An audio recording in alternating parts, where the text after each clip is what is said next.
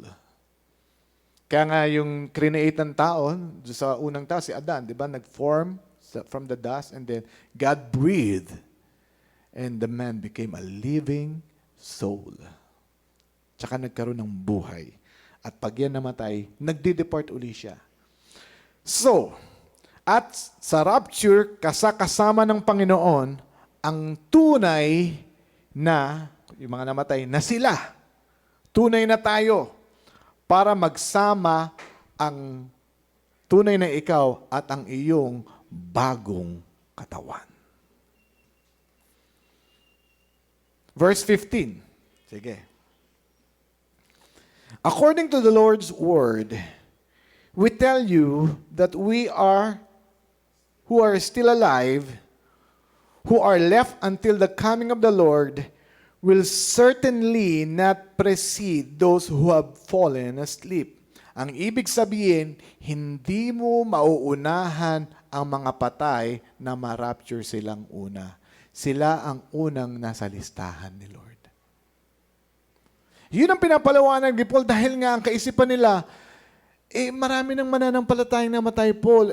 Pag bumalik ang Panginoon, paano sila? Sabi ni Paul, huwag ka mag-alala. Huwag mo nang intindihin.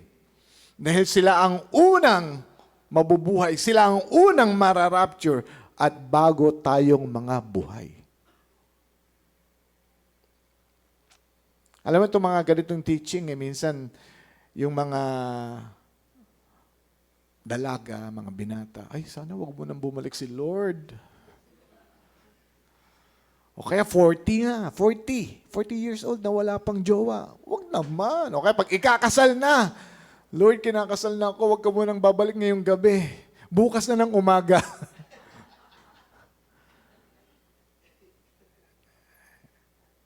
Yung kaisipan na yun, akala niya mas maganda yung dito, no? Mas mainam talaga ang ating pupuntahan kesa kung anuman ang napakagandang buhay natin dito sa lupa. So, hindi natin mauunahan ang mga patay sa rapture. Sila ang unang nasa listahan ng ating Panginoon. Doon lang tayo susunod pagkatapos natin. So, paano ba mangyayari? Sa next verse.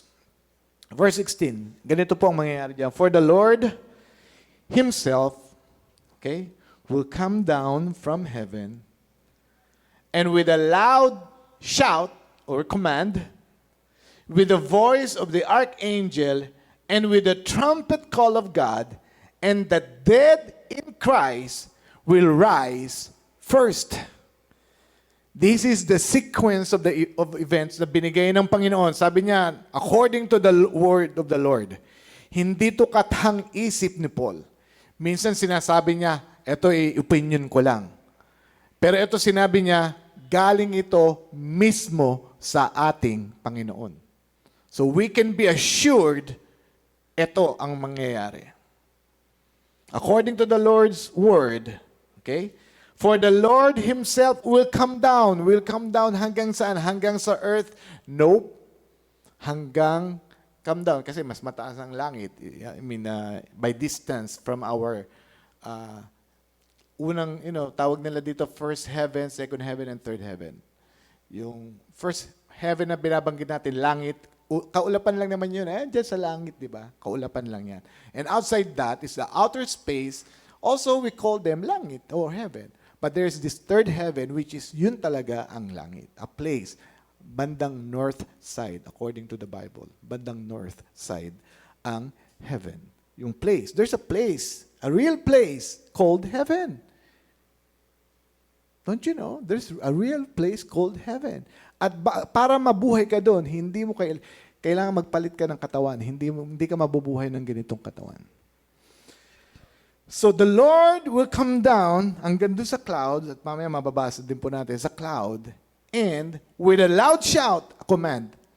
Let us guess. Anong shout, anong command kaya ang isisigaw ng ating Panginoon? And the dead in Christ will rise first. Ako, may naisip ako. Siguro, pagdating dito sa Pilipinas, isang sigaw lang yan, pero may automatic translation siguro yan. I don't know. Ang sisigaw ng Panginoon, siyempre, sino ba ang unang mararapture? The dead. Yung mga natutulog. O, paano mo gisingin ng tulog? Gising! Bangon! So, yan yung marahil isisigaw. Bangon! Gising! At kasabay niyan, trumpet of God.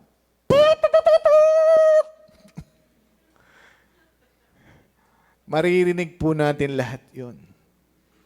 And the dead in Christ will rise first.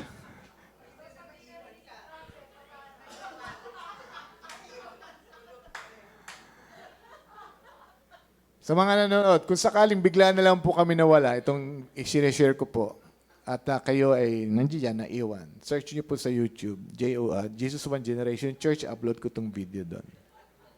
Nanda doon. So the dead in Christ will rise first. Ano po mangyayari doon?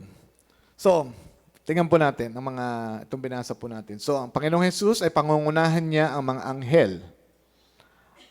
And mga sleep na believer, mga namatay na, di ba kasama niya yun eh. Yung spirit and soul nila. Kasama ng ating Panginoon. Nandoon sa kalangitan, sa ulap. Remember, di ba? He will take with Him, sabi ng binasa natin kanina, so yung mga mananampalatayang mahal natin sa buhay, excited din, kasama. Alam mo yung salubong sa airport, di ba? Ang dami-dami. Ugali rin pala ng ano yan sa langit. Sama kayo, hindi na lang, maiwan na lang kayo dyan. Yung glorified body nyo, diretso na dyan sa langit. Hindi eh, tara, sama kayo. Galing ano? Alam ni Lord na excited din tayo ma-meet yung mga mahal natin sa buhay. So, may trompetang kasunod. At ang mga natutulog o yung mga patay, dito, yung mga katawan, ay babangon muna. Sila ang mauuna. Pero teka, kung kasama ni Lord, sino yung babangon? Ayan na naman tayo eh. Noong sila ay namatay, sila ay inilibing, di ba? Nasaan ang kanilang katawan? Nasa kabaong, nasa plastic, nasa sinunog. Maybe most of them nasa kabaong, yung iba ay nasa dagat, nasunog, yung iba ay diretso sa lupa, kinain ng uod.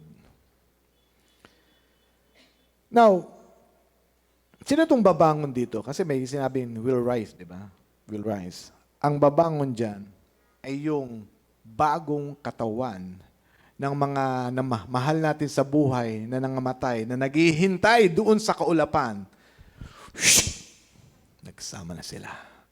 And then, tayo ang kasunod. Isang kisap mata. Wala na rin tayo. Kanina may buwibili lang. Nasaan na yung buwibili? Wala na. Naiwan niya yung pera niya. Akin na lang. Yun na. Kung gusto mo. So, because, next slide, kailangan ng bagong bahay ng iyong spirit and soul. Sabi ko nga, ang isang katawan ay hindi magpa-function at hindi ka rin naman palutang-lutang lang sa langit na walang spirit and soul ka lang. So God wants you to have a body. And that body is a glorified body. So, kailangan buuin ni Lord ang iyong katawan para meron uling tirahan ng iyong spirit and soul. But that body na matatanggap mo, bagong katawan, ay hindi ito katawang namamatay o katawang tumatanda, katawang nabubulok. Ito, ang mangyayari dyan, there will be a supernatural resurrection. At sabi nga, ito ang huling tagumpay sa kamatayan. Sasabihin natin, "Oh death, where is your sting?" Hindi niya kayang patayin ang katawan na yun. So isang katawang pwedeng mabuhay sa langit at pwede din dito sa lupa. Yun ang inyong bagong katawan na matatanggap. Yung mga namatay, nag-meet na sila sa air at tayong nasa lupa, kasunod kagad, boom! Yung ating katawan din. Well, I'm getting ahead. Makikita rin natin mamaya. Babasahin ko yun. Isang katawang pwedeng mabuhay sa langit and ang tawag doon ay glorified body. And so the dead in Christ will have a new resurrected glorified body. Now next slide. In 17. Paano naman tayo na nabubuhay? After that, we who are still alive and are left will be caught up, harpazo, rapture. We will be raptured together with them. Who's them? Yung mga mahal natin sa buhay na nag-join na sa kanilang katawang niresurrect ng ating boom! Nandoon na sila. And then, tayong buhay. Woo! Immediately, kasunod na rin tayo. And we will meet them in the clouds. Hindi pa pwede, Lord. Sa langit na lang kami magkita-kita. Baka masikip dyan sa cloud. Hindi, excited sila eh. Malang, nirequest na nila kay Lord yun. Lord, sama ako dyan sa ulap pa. Sa lubong. Wow. Sa ulap pa lang, nagre-rejoice na tayo all the way pabalik dun sa kalangitan. Nag-e-enjoy na tayo. Kaya kung meron kayong mga namatay sa buhay na hindi nyo mahal, mahalin nyo na. Makikita nyo rin yan dun eh. Para yung biyahe mo mula ulap, papuntang langit, masaya din, kwentuhan kayo.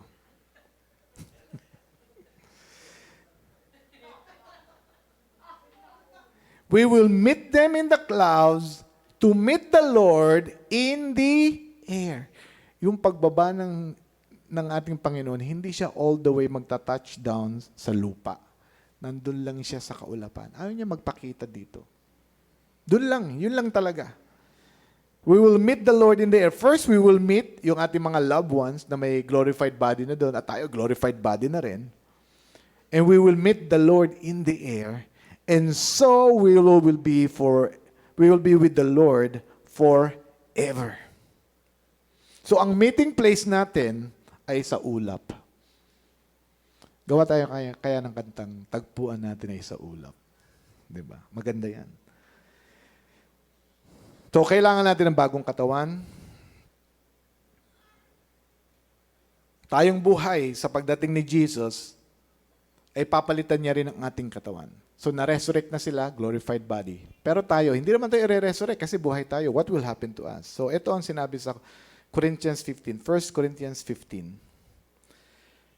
Sabi dito sa ating mga nabuhay na rapture, "Behold, I tell you a mystery." Sabi natin, mystery. But first, let me explain to you. Alam niyo ba kung ano ibig sabihin ng mystery? Concealed na pangyayari or message. Itinagong katotohanan. Pero hindi itinago, it was not hidden from us, but it was hidden for us. It was not hidden from us. Hindi siya itinago para hindi natin malaman. Tinago siya para sa tamang panahon, malaman natin. That now, it's no longer a mystery. Sabi niya, "Behold, I tell you a mystery." So when a mystery is already been told, hindi na siya mystery. "We shall not all sleep." Sabi ni Paul, hindi tayo lahat mamamatay, but we shall be changed. Yun na. We shall be changed. Yung mga namatay, na-resurrect, glorified body, supernatural. Kapag niresurrect ng Panginoon yan, parang nangyari sa ating Panginoon si Kristo, nung namatay siya, nag-resurrect from the dead, glorified body. Ganon din ang mga namatay natin na nailibing na natin sa sementeryo o kung saan man. Pero tayong buhay, we will just be changed In a moment, in the twinkling of an eye. Again, gaano kabilis yung twinkling of an eye? Pakita nyo nga sa akin. Ayun, tapos. A million fraction of a second. Ganong kabilis. And from the twinkling of an eye, at the last trumpet, for the trumpet will sound again, and the dead will be raised incorruptible, and we, the dead will be raised incorruptible, and we, tayong buhay, shall be changed. Yung ating katawan, habang buwabiyahe tayo papuntang ulap, napalitan na, glorified body kagad. Hindi mo kinakailang mamatay para maging glorified body, magkaroon ka ng glorified body. God can change it in a twinkling of an eye. Now, mystery is a truth that is hidden for us and not from us. It is a mystery in the Old Testament. I want you to take note of this. Mystery sa Old Testament. Why? Because God never mentioned rapture to Moses, to Abraham, to anyone in the Old Testament. It was never mentioned. Kaya siya mystery. It was just revealed to Paul sa church. Dahil ito ang kailangan natin in the last days, our blessed hope, bago magkaroon ng tribulation. Definitely, bago magkaroon ng tribulation, may buhay. Hindi naman tayo papatayin muna para wala ng tribulation, wala ng rapture. Resurrection na lang. No. Talagang may buhay at mangyayari ang rapture. Now, ito po ang isang criteria sa pag-aaral ng Bible. Bigyan ko po kayo ng tip. Rapture. Ano po ba yung rapture na pinag-uusapan natin? Sa inyong imagination, yung bigla ka na lang nawala, di ba?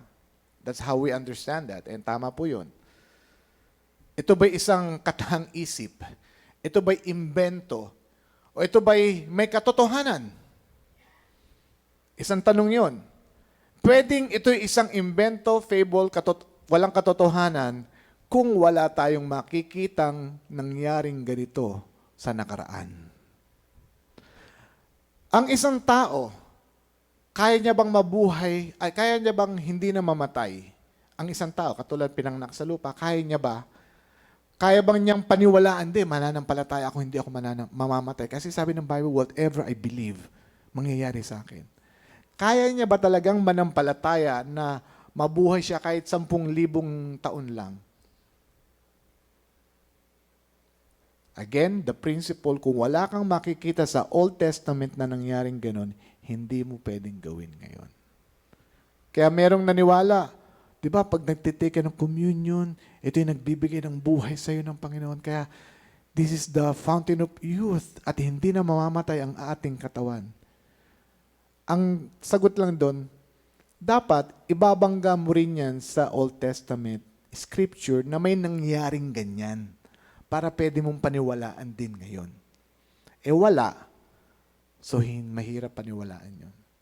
Pero ang rapture, may nangyari ba sa Old Testament na rapture? Okay.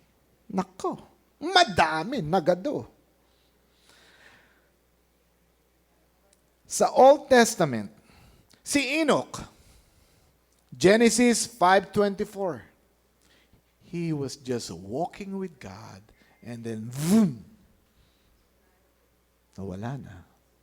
Elijah, nasa ano pa siya? Whirling wind. 2 Kings 2:1. At bigla na lang, boom, nawala. Rapture. Hindi sila namatay.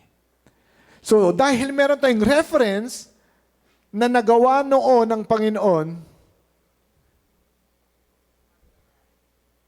pwede. And totoo. Yun lang nga noon, isa-isa, ito maramihan.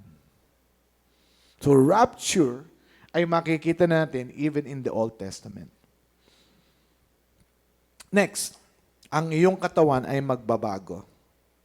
At ang iyong katawan ay magbabago. Amen? From natural body into a glorified body. Ang lahat ng mali sa iyong katawan ay magiging tama. You will have your own glorified body, a body that will never die, never starve, but you may eat and enjoy food at mamimaintain mo pa rin ang iyong perfect figure. Praise the Lord. Hallelujah. Pero ano kaya magiging itsura mo? You know? Ano ang magiging itsura mo kaya? Dito sa pag nagkaroon ka ng change, alam mo, mga namatay, di ba? Pag kinain pala ng pating, yung isang taong yun na Christian, dahil isang seaman, nahulog, kinain o nabulok. Si Lord na, problema na ni Lord yun para pagsamasamahin niya lahat. Pero ano kayo magiging itsura niya? Well, sabi sa Bible, as Jesus is, so are we in this world. As Christ appears, we shall be like Him, for we shall see Him as He is. We will be like Christ as He appears, and we shall be like Him as He is. So, ibig sabihin, in our spirit, we'll be exactly like Christ. Righteous. Let's talk about spirit first. Righteous, joyful. Kung masimangutin ka ngayon, pagtanggap mo ng glorified body mo, hindi ka na masimangot. Smiley face ka na. Kung ikaw'y matatakutin ngayon, you will have peace. Because the Prince of Peace is just exactly like you. Kung hindi ka caring, you'll be caring. Kung hindi ka generous, you will be generous. If you're harsh, then you will become gentle. Kung hindi ka tapat, then you will become faithful. Kung lahat ng makita mo, sinusubo mo sa bibig mo, wala kang self-control, you will have self-control. Kung marami kang sakit sa iyong katawan, sa iyong likod, then you're healed. As Jesus is, so are we in our spirit. But what about our body? Gusto niyo bang malaman kung anong itsura ninyo doon sa glorified body na meron kayo? Gusto niyo? Talaga kayo, ah. First, your body can travel in a speed of light. A speed of thought. Speed of light, matuloy na yan, pero mabagal pa yan sa speed of thought. Your body can travel in a speed of thought. Kasing bilis ng iyong isip. You can travel. Si Jesus, gano'n, makikita natin. Anong ibig sabihin? Gusto mong pumunta sa Japan? Isipin mo lang, Japan. Uy, ang daming Chinese. Ay, ang daming Japanese. Na mali ng punta mo, China pala, no? daming Japanese. Speed of thought. Punta kaya ako sa kaharian ni Brother Dan. Oh, Brother Dan, kamusta? Speed of thought. Ganong kabilis mag-travel ang ating glorified body. Kaya ito, hindi kakayanin yon. Kailang palitan. Ano pa? You can walk through a solid wall, building. Parang si Jesus.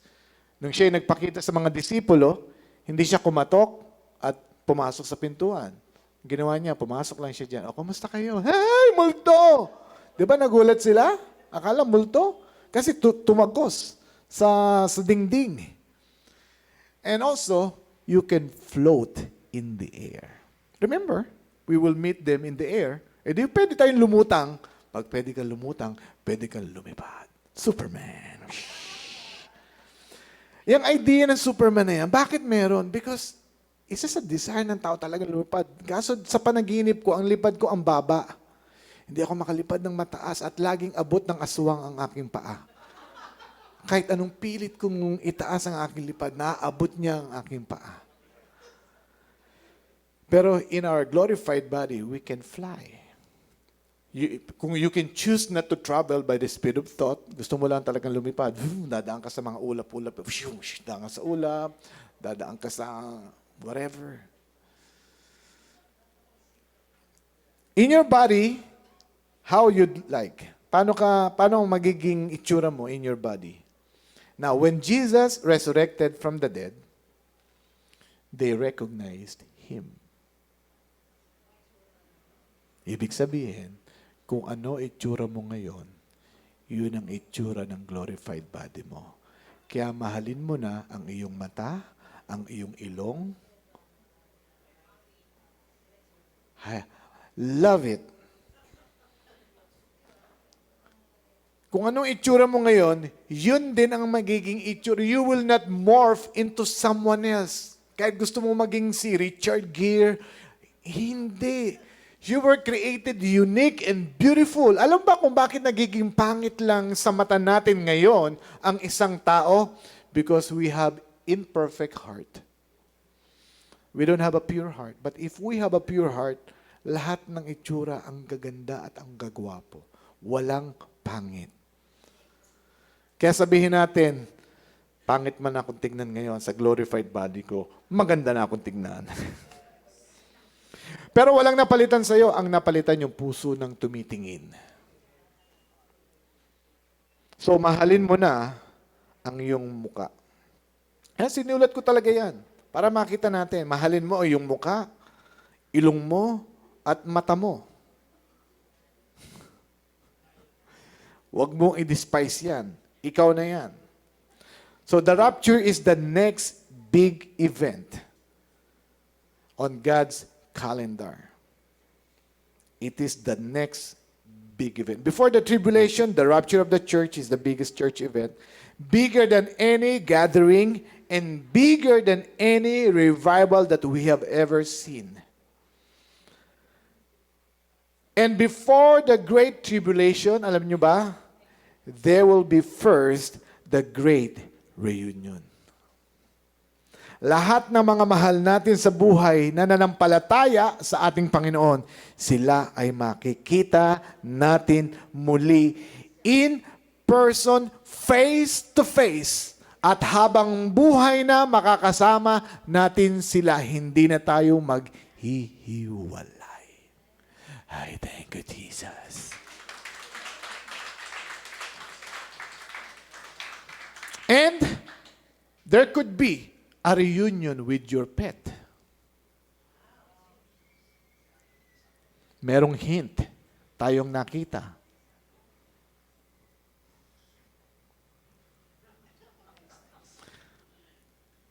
You may have a reunion with your pet. Kasi kung anong mahalaga sa'yo, mahalaga kay Lord. Pero hint lang to . Hindi to doctrine, hindi to pwede nating dalhin sa bangko, baka tumalbog. May hint. Si Jesus, nung siya'y babalik dito, saan siya nakasakay? Sa kabayo. May hayop sa langit. Ha? Oh, ha? Kung may hayop sa langit, baka may aso din. Oh. Ibang hayop yun, ibang hayop. Dito, nilibig na yung mga hayop na yon.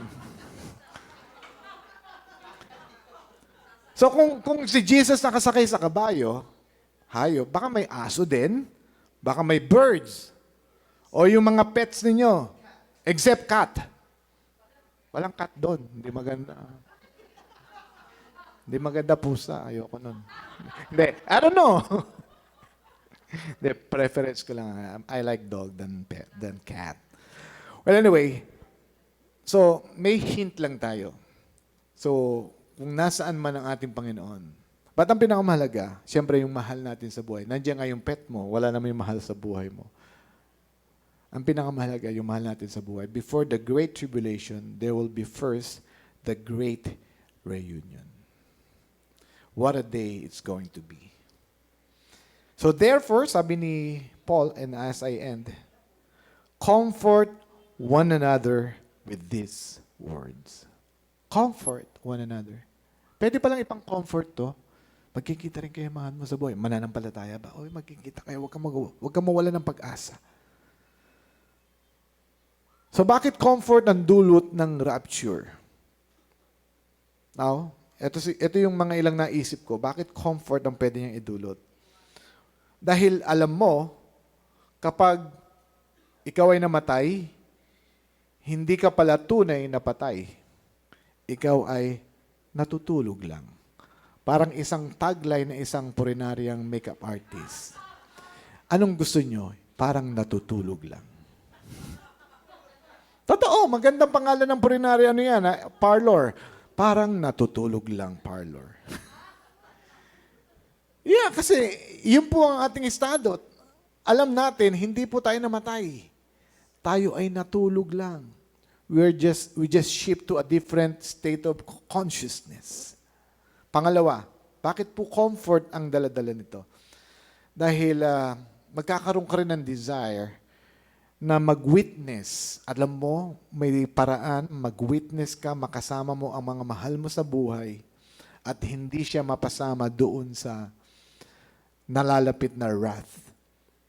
Dahil ang Diyos ay mabuti at ayaw ng Diyos na sila ay mapahamak at mawalay habang buhay sa Kanya.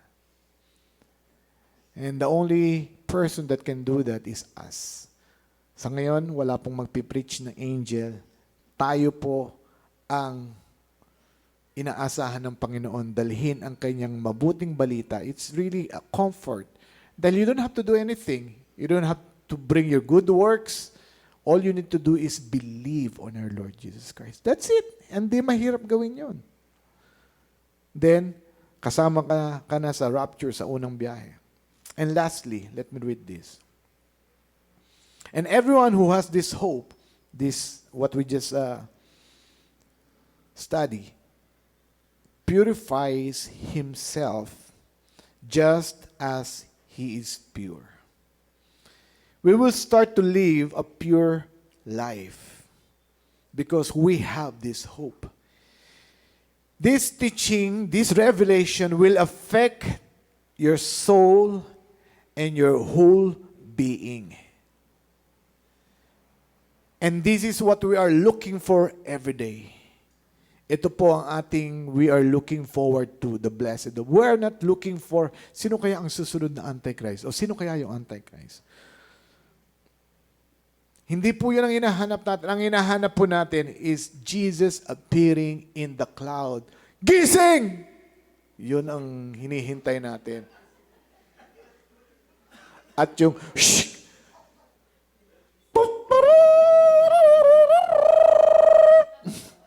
Yung trumpet sound of God.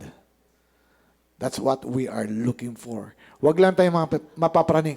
Teka, parang may wag kang maingay. Parang may nagtatrumpet eh. Busina ng jeep yun.